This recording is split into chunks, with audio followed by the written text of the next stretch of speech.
think it's time to blow this scene. Get everybody in the stuff together. Okay, 3, 2, 1, let's jam.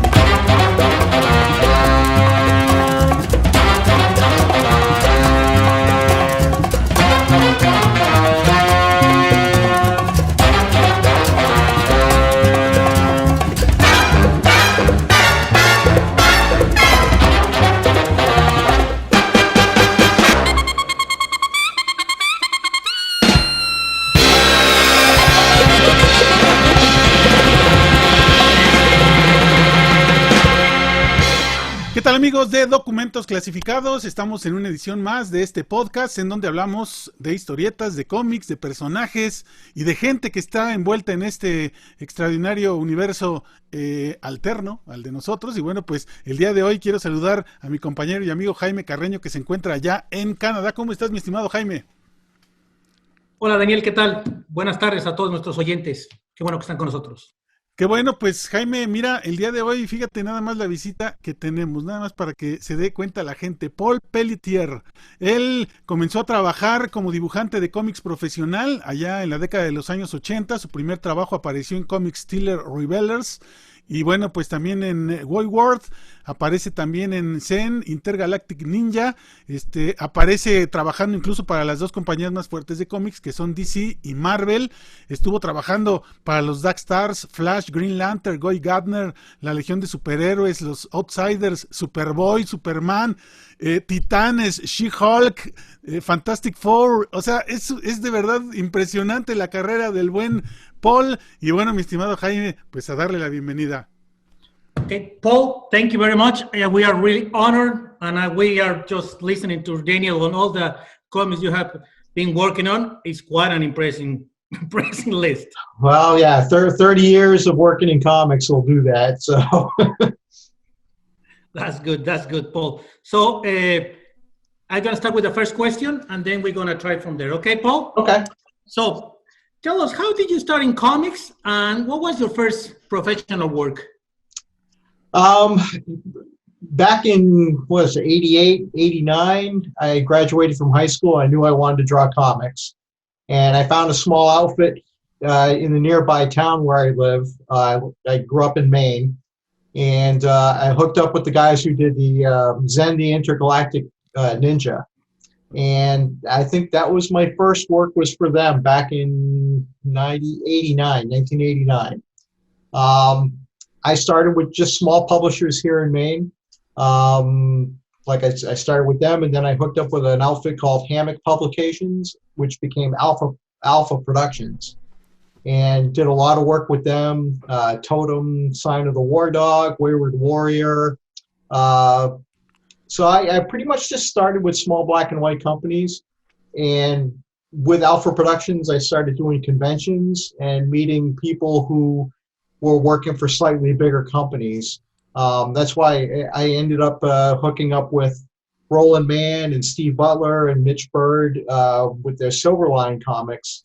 I did a book called Demon's Tales with Roland, and that was through Adventure Comics, was a side of Malibu Comics. And I think once I started working with them, they hooked me up with doing X-Mutants. And that was when I was able to quit my day job and start doing comics full time. And I've been doing it ever since, pretty much. Daniel. Interesante. Pues yo le preguntaría a Jaime, de todos los lugares donde ha trabajado en muchos lugares, en muchas compañías, yo le preguntaría dónde se ha sentido más cómodo. Okay, Paul, Daniel is asking me of all you have been working with small and big companies. In which one you have been feeling maybe more like in a good spot or feeling better? Not that I'm saying it's not better work, it's just how you feeling better in any of the given company you've been working with. Like a specific company or title? Well, company or title, maybe it's really good title or company, yeah, whatever you feel. Well, I mean, DC Comics has been fantastic. I spent most of the 90s working with them, and then the last almost 10 years. So they've been a great company to work with. Even though back in was about 2001, I joined up with CrossGen Comics, in Florida. And I was only with them for 2 or 3 years, and it was a weird time for me, but also creatively one of the best times. I did a book called Negation for CrossGen, and working with Tony Bedard, Dave Mikas, and James Rochelle on that book. That was easily one of the best times I've had. So I would say that short time I spent with CrossGen and all the time I've worked with DC has been fantastic. I mean, I enjoyed working with Marvel too. I mean, the Incredible Hulk was one of the highlights of my career working on that book. So I try to find the best I can with each project and each company I work with. So you adapt to the company, let's put it that way? Pretty much, yeah. Now, speaking of that, following Daniel's question on the companies, let's talk about a little bit of a Marvel and DC. Mm-hmm. I'm not sure right now if Marvel is still doing the Marvel method of doing comics or not. Right. But how do you feel with both companies in their approach of comics? One is still doing the full script and the other Marvel method or not? Or how do you feel about that? Well, let's see. Growing up, I was always a Marvel fan. So it's kind of funny that I spent most of my career with DC because I was always a Marvel kid. And quite honestly, if I had a choice between working script-wise, I prefer the old Marvel method, just a basic plot, and it gives me a little more creative freedom. But again, when I said DC's really been, good at taking care of their talent. And, they've been keeping us busy through this really hard year with COVID. So, I have nothing but good things to say about DC. But like I said, I think my heart belongs more with the Marvel characters. But I can't complain. I've had a blast, drawing Superman and Aquaman and all the cool characters with DC. Muy interesante. Y Jaime, bueno, en este sentido, ¿qué piensa de la actual industria del cómic? O sea, sobre lo que está pasando. Ya lo hemos platicado con algunos otros autores. Es bueno que una compañía muy grande absorba a estas compañías DC y Marvel. ¿Qué está pasando con DC? ¿Cuál va a ser su destino? En fin, ¿cuál es su opinión? Well, Paul, it's well known that right now, as you mentioned, the comics are not in the best year with COVID and many other industries, I will say so.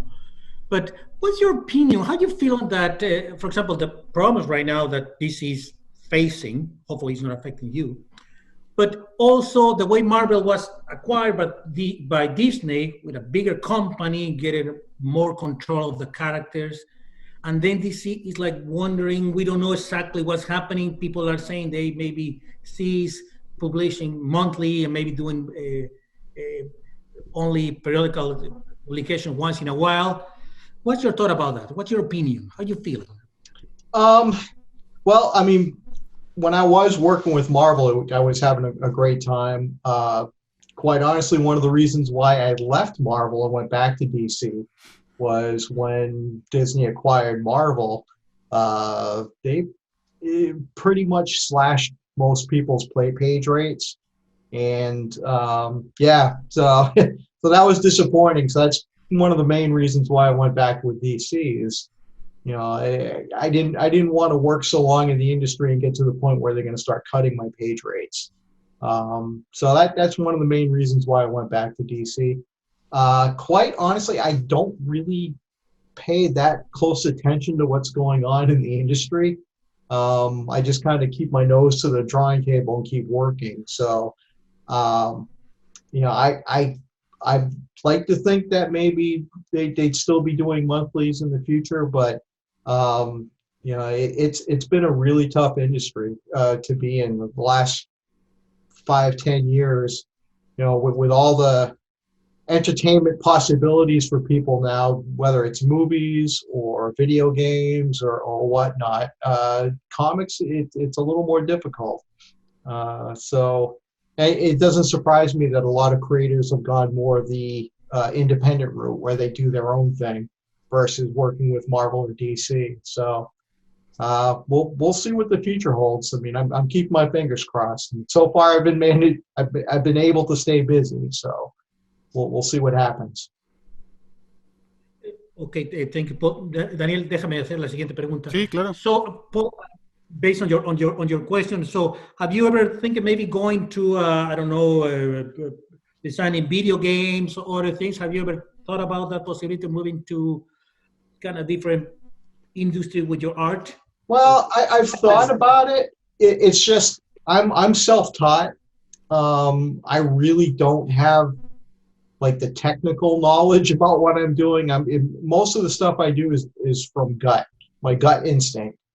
So I don't know how that would translate to working for like video game design or movie stuff. I'm still pencil on paper. I'm really don't do much digital work, and I know that's one of the big things that they do with video game design and movie design. It's a lot of digital work. So I think I'd really have to kind of up my game and learn that process if I want to think about maybe getting into more of that side of my career. Because right now it's basically, like I said, pencil on paper. That's how I still work. Let me give you a question. I have another question. Are there still people or there artists in this industry that are only drawing electronically, in using their computers? I've seen Joe Quesada, sometimes in some videos doing his artwork in a computer. Right. A lot of people, I think it's a lot faster for some people working digitally. I just never learned it. I always liked, my saying was, hey, if pencil and paper was good enough for Jack Kirby, it's good enough for me. So that's kind of how I approach it. But I know, and the thing is, if you work primarily digitally, you don't have the physical artwork that if you want to sell at a show or if you want to sell on a website, you don't have that if you do everything digitally. So, I mean, I think that's one of the main reasons why I prefer working pencil and paper. Daniel? Pues yo quiero preguntarle acerca de las figuras de acción. En el caso de DC Comics, también hay una crisis, aunque en este momento las trae Todd McFarlane, pero ¿qué piensa del destino de lo que van a ser las figuras de acción en DC Comics? Y esto lo pregunto porque su figura, la de Aquaman, ha sido una de las más vendidas y las más recurridas de DC Comics. Hey, what's a good question? Hey, Daniel is asking me about the action figures. I know there's some crisis on that right now. Todd McFarlane is doing a lot of good work with the new action figures, and one of the things we check is Aquaman, based on your designs, one of the most successful. So what's your opinion on maybe DC paying too much attention on the marketing rather than the comics? Yeah, that's a good question. I think a lot of times the bottom line is the most important thing. If they're making more money from action figures or marketing of the characters versus the actual comic books, I mean, that's probably where their attention is going to go. And like, whether that's right or wrong, I don't know. It's mainly, I guess, it's the bottom line that's most important. But it's nice to know that the Aquaman action figure is done pretty well, though. That's like I said, I don't really pay attention that closely to a lot of that kind of stuff. But it's nice to know. Now, let me give you the next question. I know you have been working with several writers, such as Ron Mars, Jeff Parker. Yep. Which one, however, I know some of them are really great artists, writers, but personally, how do you feel with somebody specifically that you have a little more of a connection of artistically or developing your art or your storytelling better than others? Yeah, definitely. As great a writer as Jeff Johns is, when I was working with him on Aquaman, when Jeff Parker came on, instinctively, I think I was a little more in sync with how he writes. I just had a blast working with Jeff. Another person I absolutely loved working with was Dan Slott. We did She-Hulk together and Great Lakes Avengers. And I just absolutely love Dan Slott's approach to how he writes comics, his sense of humor. It just kind of falls more into line with what I like to do. I loved working with Tony Bedard at CrossGen on Negation. It's always fun. I've worked with so many different writers. It's kind of fun to see how each one approaches it and what they bring out of myself too. Because sometimes it can be challenging at first reading through a script and thinking, how am I going to do this? How am I going to approach this? But each writer tends to bring out something different in what I do, and it's just like I said, some of them tap more into closer to what I like to read or draw for comics. And like I said, Jeff Parker was great. Dan Slott. I enjoyed working with Ron Mars back in the Green Lantern days. We're still friends, and we worked together a little bit at CrossGen too. So, but yeah, I mean, there are certain writers that tap into into the kind of subjects and the kind of approach to humor that I prefer myself. I see. Daniel? Muy bien, yo quiero aprovechar para ya poder después preguntarle otras cosas, Jaime, pero quiero preguntarle acerca de la imagen que él ha visto del Aquaman de las películas y del Aquaman que él inspiró a las caricaturas. ¿Qué opina de ambos? That's a good question. Hey, you participated in one of a really interesting run in Attack of Atlantis, if I'm not wrong, and that one even went to a cartoon movie. It was really good. But then you see the Aquaman of the actual movies, which is a real person, Jason Momoa. So what is your thought about that, seeing so different characters? Never mind the look like. For me, that's different. It's more their personality, their approach, the way of doing. Can you tell me something about it? I always thought it was kind of funny when I first saw the movie. I thought, wow, they nailed the look of Atlantis. They nailed Mira was perfect. Even Nicole Kidman as Aquaman's mom, perfect. And I thought it was funny that the only character that doesn't look like the comic book is Aquaman. But I love the movie. I thought it was a lot of fun. Besides the character difference a little bit and how he looks, I thought they did a really good job with nailing a lot of the stuff that was going on in the comics. I'll be interested to see what they do with the next movie. But it was fun because there was some of the Jeff Johns stuff early on in the movie, and then later on with most of the Aquaman's mother in that alternate dimension hit on a lot of the stuff I did with Jeff Parker. So it was kind of neat to see how kind of melded the two of them together. But on Aquaman's personality? He's not. It's funny because I think you always thought of Aquaman as being more regal and being more of a king character. I think they started achieving some of that towards the end of the movie. So that's why I'll be interested to see what they do with the next one. If he's going to have a little more of that attitude that was kind of missing through the beginning of the first movie. So I didn't have a big problem with it. I think it was kind of nice to see him kind of grow into the character. So it'll be kind of neat to see what they do with the second movie. Now let me take you to the next question regarding the movies. What you did some run on the Fantastic Four. I like it, by the way. The way you draw the thing, I really love it. Some people it's hard for them.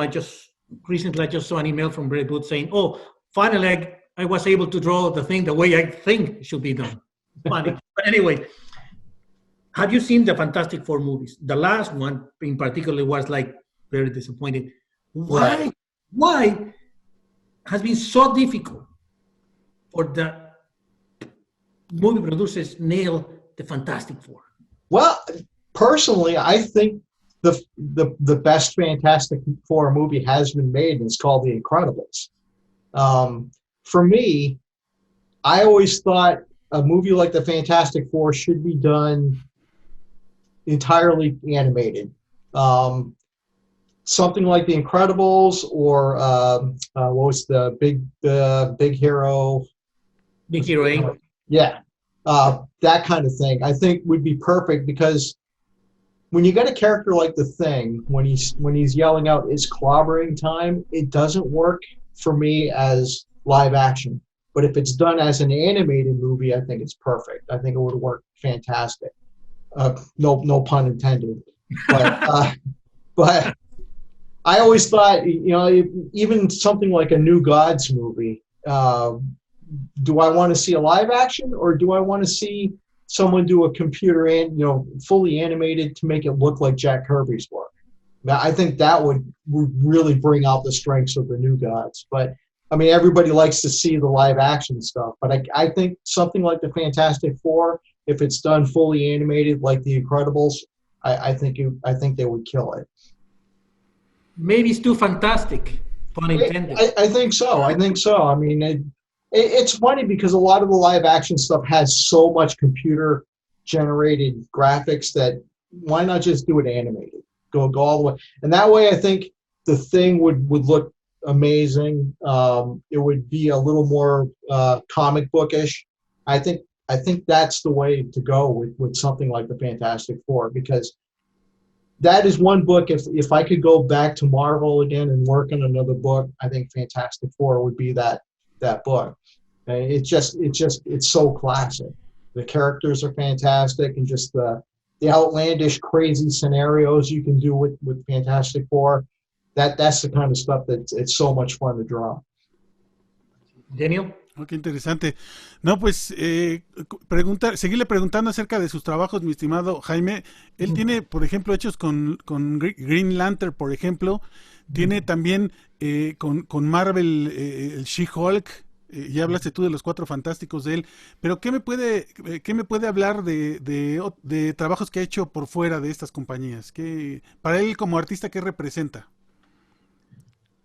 The question is, you have been working in DC and Marvel and several characters, but can you tell us a little bit more about your work that you did independently, maybe with CrossGen or other smaller companies? How do you feel about that work? The small companies were so influential in teaching me how to be a professional artist, doing deadlines, just making sure I get the work done. So yeah, my early days with Zen Intergalactic Ninja, my days with Alpha Productions, and then with Malibu. I mean, that was all really influential. If I didn't do that stuff, I don't know if I would have ended up with a Marvel or DC. And CrossGen, when I was working with them, it came at a perfect time because I was really kind of burned out what I was doing with DC at that time. And I wasn't sure I wasn't happy. And I think CrossGen came at a perfect time to really help reinvigorate my love for drawing comics. I think just getting away from more of the corporate mindset and getting back into more of an independent mindset.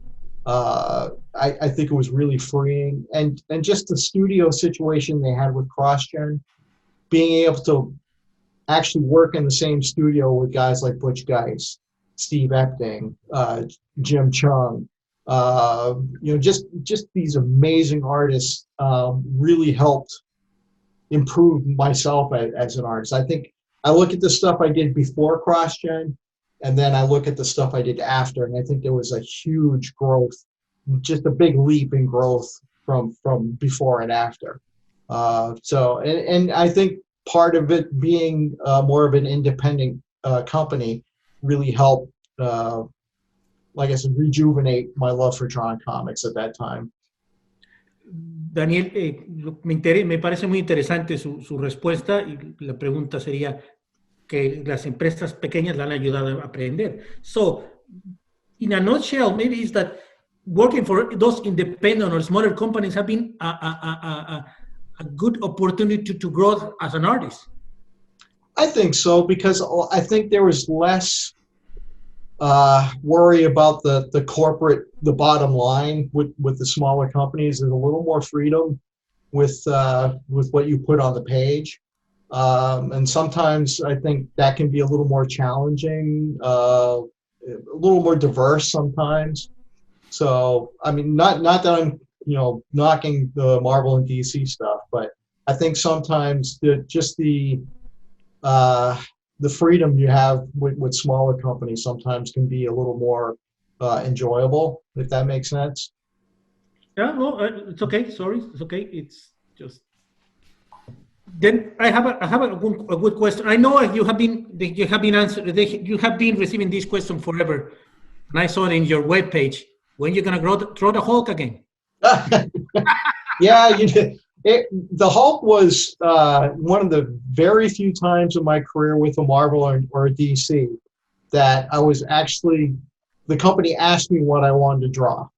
And I said at that time, I really liked Thor a lot and I love the Hulk.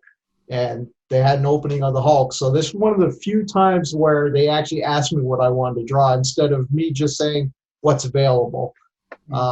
And I think out of all the stuff I've done in my career, I think the Hulk stuff tends to be the one that really a lot of people really hung on to it and liked a lot. So, yeah, I would love to draw the Hulk again. But Marvel's not exactly knocking at the door, so that's one of the problems. So. Well, I'm just going to say to you, personally, my opinion is, I mean, there have been a really wonderful artist with Hulk. Mm-hmm. Yours is also very distinctive from others. Mm-hmm. It reminds me a little bit of Del Pion, but it's really good. I mean, maybe, as my opinion, it's a little bit look alike, but different from anything else. And I like that because sometimes you see the Hulk is almost copy-paste, but yours, Todd McFarlane is really good. Right. Zima, of course, it's her tribe, of course, a classic. But yours has, for me, in my opinion, has a better in the top 5 for sure. I appreciate that. I mean, I was a big fan of Dale Keown's before he was on the Hulk. I followed his stuff, in his Air Cell days with Dragon Force and Dragon Ring. So I was excited when I saw he was going to draw the Hulk. He was a big influence on my stuff. Artists like the big three for me were Alan Davis, John Byrne, and Dale Keown were three of the big guys. But I love guys like Bernie Wrightson, and there's so many different artists that kind of influenced me over the years. But yeah, I could see there's going to be some Keown creeping into what I did in the Hulk, but I tried to draw the Hulk a little more monstrous, if that makes sense. So kind of like mashing Dale Keown with Jack Kirby. That's kind of how the approach I had for drawing the Hulk. So. It's not an easy task. I guess you did it. You nailed it. Well, con gusto, mi estimado Jaime. Bueno, para preguntarle exactamente el tema de que estamos viviendo en una pandemia. Uh-huh. Creo que va a colación de todo lo que ha comentado de alguna manera, porque estamos en una pandemia. Él ya no está en una compañía que económicamente pues pueda respaldar el trabajo de toda la gente que colabora en una historieta, pero ahora ¿cuál es la nueva realidad de los trabajadores de los cómics en los Estados Unidos? Well, that's a really interesting question. It's not a secret that industry is having a lot of hiccups or a crisis. And I've seen several authors and writers and inkers and pencilers that sometimes they are not having any job or whatsoever. So what's your opinion on that, on the security that you guys who are working in the industry are having right now? Or it's not really very safe? Yeah, well, I mean, I think a lot of people are surprised when they find out, like, I haven't had an exclusive contract with a company since I left Marvel. So, it's all issue to issue work pretty much. Every time I finish something, I'm kind of having to look around and see what's available. And that's why the last few months. I've been kind of jumping around doing 5 pages here, 10 pages there. It's not, I think the last full issue of work I did was the recent Batman Beyond stuff I've been doing with DC. I did issues 49 and 50, but after that, it's all, either like 16-page Wonder Woman digital comics I've done. And I've been doing some spot work with the death metal stuff with DC and the Generations books that are going to be coming out. So, yeah, it's just been jumping around trying to find whatever is available. And trying to keep other inkers busy too. I always feel terrible that I wish I could draw more so I could keep more inkers busy. but yeah, it's always been kind of an unsettled business to be in because there's no safety net for artists. But yeah, the last 6 months to a year has been really, really stressful. Okay, well, before we leave, we would like to thank you for everything, Paul. And you want to promote what you are working on right now? Maybe promote a little bit of your social media. Some fans can maybe ask you for autographs or see what you're doing. What's your step? Please feel free to invite your fans. Well, this is actually the first time I've done a podcast like this, so I want to thank you guys for inviting me. My social media standing is really, really slim. It's almost like I'm Bigfoot pretty much, but I know there's a fan page for me on Facebook, and I'm in contact with the guy who runs that a lot, so it's pretty easy to try to get to me that way. I just had to open the website about a month or so back, paulpelletierart.com. People can buy page work there. If I ever open up a commissions list, I'll probably open it on there. Right now, I'm still a little too busy to do that, but which is good. but yeah, so if people wanted to check that out, like I said, paulpelletierart.com. And hopefully, if we can get the COVID stuff under control, that hopefully we'll start doing shows again sometime, later next year. That would be fantastic. Absolutely, yes. Daniel? Pues yo quiero agradecer a Paul Pelletier y a ti, Jaime, por este podcast. Les agradecemos a toda la gente que también nos está viendo justamente en este podcast muy interesante, Jaime. Invitarlos a que continúen viendo las redes sociales de Documentos Clasificados en Facebook y en Twitter. Y por supuesto, estar al pendiente de todos los invitados de la calidad que estamos teniendo, Jaime. Muchas gracias, Paul. Gracias, Paul. Muchas gracias, mi estimado Jaime. Nos estamos escuchando hasta la próxima. No sé si quieras agregar algo más. That sounds good. Your opinion. It seems like a good plan. Yep. All right. Thank you. Thank you very much. Okay. Thank you. Bye-bye. Thank you. Bye.